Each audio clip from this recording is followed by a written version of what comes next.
علیہ وسلم نے ارشاد فرمایا موت کے بعد انسان کی جیت نکلتی ہے اور اس چیز کو سوائے انسانوں کے ہر مخلوق سنتی ہے، تمام جاندار اس چیز کو اس آواز کو سنتے ہیں سوائے انسانوں کے۔ آپ فرماتے ہیں کہ اگر مجھے انسان سن لے تو سن کر بے ہوش ہو کر گر جائے، یعنی مجھے اتنی سخت ہوتی ہے کہ اس کو سننے والے پر اگر آواز سنے انسان کو سننے والے پر بے ہوشی طاری ہو جائے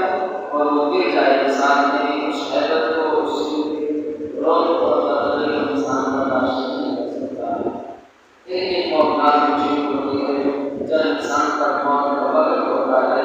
اور موت کے وقت مرنے والا انسان کو یہ ڈرانا ہوتا ہے۔ تو آپ فرماتے ہیں کہ انسانوں کے سوا سب جو ہے وہ اس چیز کو سنتے ہیں۔ فرماتے ہیں کہ اس میت کو جب دفن کرنے کے لیے لے جایا جاتا ہے، میت مرنے والا وہ اگر نیک ہو تو وہ یہ کہتا ہے کہ مجھے جلدی لے چلو، مجھے جلدی لے چلو۔ اگر تمہیں اس بات کا علم ہو جائے کہ مجھے کیا خیر اور بھلائی پہنچنے والی ہے تو مجھے جلدی لے جاتے، یعنی بندے کو جلدی ہو رہا ہے، آگے کچھ فائدہ مل رہا ہے، اس طرح اس کی دوڑ، اس کی اسپیڈ، اس کی رفتار زیادہ ہوتی ہے۔ تو میت اگر مرنے والا نیک ہو تو اس کی یہ تمنا ہوتی ہے، یہ التجا ہوتی ہے لے جانے والوں سے کہ اے لے جانے والوں مجھے لے جانے میں تعبیر نہ کرو،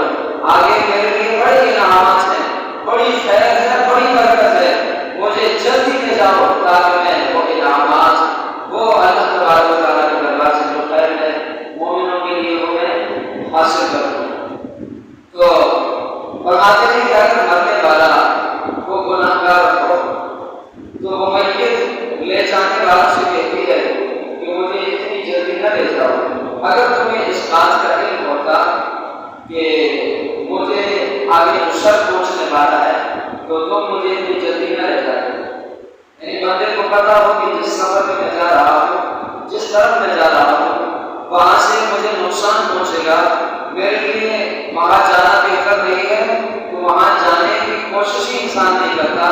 یعنی وہاں اس طرح قدم ہی نہیں اٹھاتا۔ تو وہ میت جو گناہگار ہو اس کے لیے قبر کی زندگی کے اندر کوئی خیر کوئی برکت نہیں ہوتی، اس کے لیے نقصان ہوتا ہے۔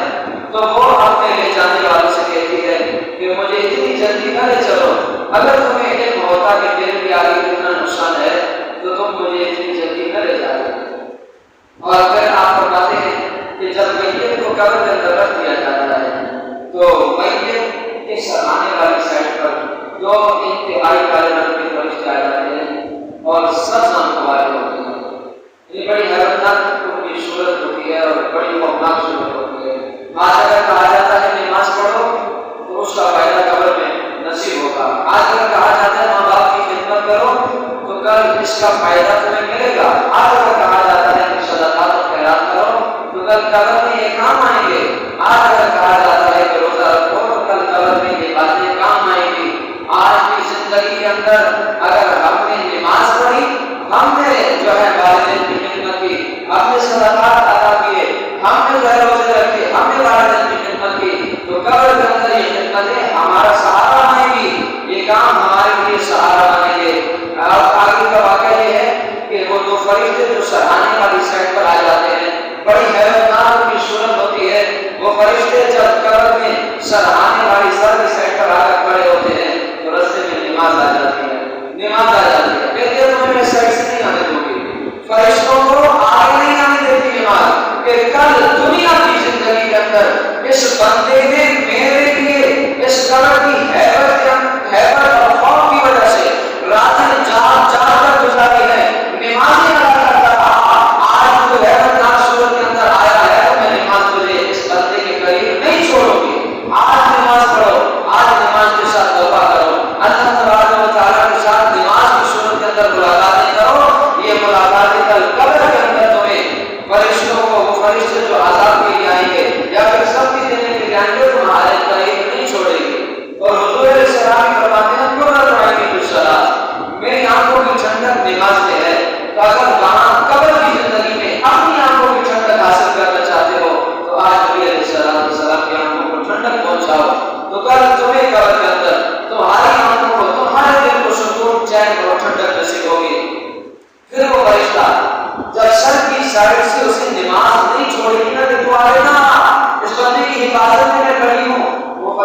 پاؤں والی سائڈ سے آنے کی کوشش کریں گے، فرشتے پاؤں والی سائڈ سے آنے کی کوشش کریں گے، تو وہاں پر والدین کی خدمت، والدین سے نیکیاں سامنے آ جائیں گی اور وہ کہیں گی کہ میں تجھے اس سائڈ سے اس پہلو سے آنے نہیں دوں گی، وہ نیکی راستے میں رکاوٹ ڈال دے گی، فرشتوں کو آگے نہیں آنے دے گی، وہ نیکی کہے گی کہ یہ ہماری خدمت کے اندر دوڑتا پھرتا رہا، دنیا کی زندگی کے اندر یہ ہماری خدمت میں لگا رہا، آج میں اس پہلو سے تمہیں اس کے قریب نہیں آنے دوں گی۔ وہ نیکی والدین کے ساتھ جو خدمت ان کے خدمت کر کے ان سے نیکیاں کر کے جو نیکی کمائی جاتی ہے، وہ نیکی قبر والے دن، جس دن آپ قبر میں ہوگے، میں قبر میں ہوگا، اس وقت قبر کے اندر پاؤں والی سائڈ سے جب فرشتے سوال کرے آئیں گے تو والدین کی خدمت ان کے راستے میں رکاوٹ ڈال دے گی، کیونکہ وہ بڑی حیرت ناک اور خوفناک صورت کے اندر ہوں گے، تو پھر وہ دائیں طرف سے آنے کی کوشش کریں گے، دائیں طرف سے آئیں گے، سر کی طرف سے بھی اجازت نہیں ہوئی، پاؤں والی سائڈ سے بھی اجازت نہیں ہوئی سوال کرنے کی، تو وہ دائیں طرف سے آنا شروع کر دیں گے۔ جب وہ دائیں طرف سے آئیں گے نا تو صدقہ اور خیرات سامنے آ جائے گا، صدقہ کہے گا کہ اس قبر کی وحشت کے خوف سے، اس جگہ کے اندر جو ہے وہ خوف اور جو حیرت ہے، اس کے ڈر کی وجہ سے اور اس خوف اور حیرت ناک جگہ کے اندر اپنے تحفظ کے لیے اس نے میرے اعمال کیے تھے، آج میں تجھے اس پہلو سے اس کے قریب نہیں آنے دوں گی۔ اس صدقے کاری نیکی جو ہے یہ فرشتوں کو آگے نہیں آنے دے گی، وہ فرشتے جو حیرت ناک صورت کے اندر آئیں گے، تو پھر یہی فرشتے پانی سائڈ سے آئیں گے، کبھی طرف سے، یعنی کبھی سائڈ تو آتا ہے، پھر وہ جب سوال کریں گے بائیں سائڈ سے آئیں گے، بائیں طرف سے آئیں گے، تو پھر اس طرف سے روزہ روک لے گا، اس طرف سے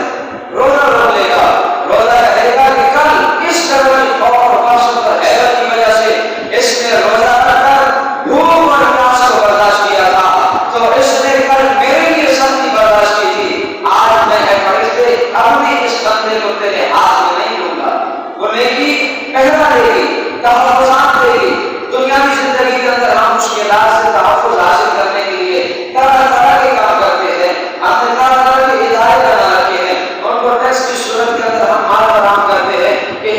اس پہ نظام چلے گا، یہ ہمیں تحفظات دیں گے، ہمارے معاشرے کے اندر سے بدامنی دور کریں گے، ہر قسم کے شر کو دور کریں گے، ہمارے معاشرے کے اندر امن اور استحکام کا نفاذ کریں گے یہ لوگ، لیکن ہم دنیاوی زندگی کے اندر تو تحفظات حاصل کرنے کی کوشش کرتے ہیں، لیکن افسوس ہے کہ اس جگہ کی طرف ہماری توجہ ہی نہیں جہاں میں تحفظات حاصل کرنا اس جگہ سے زیادہ ضروری ہے، اور وہاں کے تحفظات، وہاں پہ دنیا کے اندر ماں باپ بہن بھائی سب ساتھ دیتے ہیں، اس کے وقت میں کام آ جاتے ہیں، لیکن قبر کے اندر کوئی ساتھ نہیں جاتا، تو وہاں پر تمہیں اللہ کی حفاظت حاصل کرنی ہے، اللہ تبارک و تعالیٰ کے یہاں سے امن حاصل کرنا ہے، عذاب قبر سے اپنے آپ کو بچانا ہے، تو آج جو وقت تمہیں مل چکا ہے اس وقت کے اندر نماز پڑھو، نماز کو نہ چھوڑو، نماز کے اندر سستی نہ کرو، آج اگر اللہ تبارک و تعالیٰ نے موقع دیا ہے تو والدین کو ناراض نہ کرو، والدین کی خوب خدمت کرو کہ یہ قبر کے اندر خدمت کام آئے گی، اور اگر دنیا کے اندر اللہ تبارک و تعالیٰ نے وسعت دے رکھی ہے تو پھر صدقات اور خیرات کرتے رہو کہ یہ تزکیہ ہے، یہ مال کو پاک کرتا ہے، اس کے اندر سے ذنب کو آلودگی کو دور کرتا ہے، جب مال پاک ہو جاتا ہے تو پھر بڑھتا ہے، لیکن جب اس کے اندر میل کو چین پڑی رہے تو پھر وہ ختم ہونا شروع ہو جاتا ہے، پھر اس میں اللہ کی ناراضگی والے آثار آنا شروع ہو جاتے ہیں، تو صدقات اور خیرات کر کے اپنے مالوں کو پاک کرنا یہ قبر کے اندر کام آئے گا، اور وہ حیرت ناک صورت کے اندر جو فرشتے آئیں گے انہیں قریب نہیں آنے دیں گے، یہ نیکی انہیں قریب نہیں آنے دے گی، اور آج ہم اگر اللہ کی رضا کے لیے بھوک اور پیاس کو روزہ کی صورت کے اندر برداشت کریں گے تو کل یہ بروز عالم برزخ کے اندر قبر کی زندگی کے اندر ہماری حفاظت فرمائیں گے، اور حشر کے اندر بھی یہ نیکیاں ہمارا دفاع کریں گے۔ اللہ تبارک و تعالیٰ سے دعا ہے کہ اللہ تبارک و تعالیٰ ہمیں عذاب قبر سے محفوظ فرمائے، نیک اعمال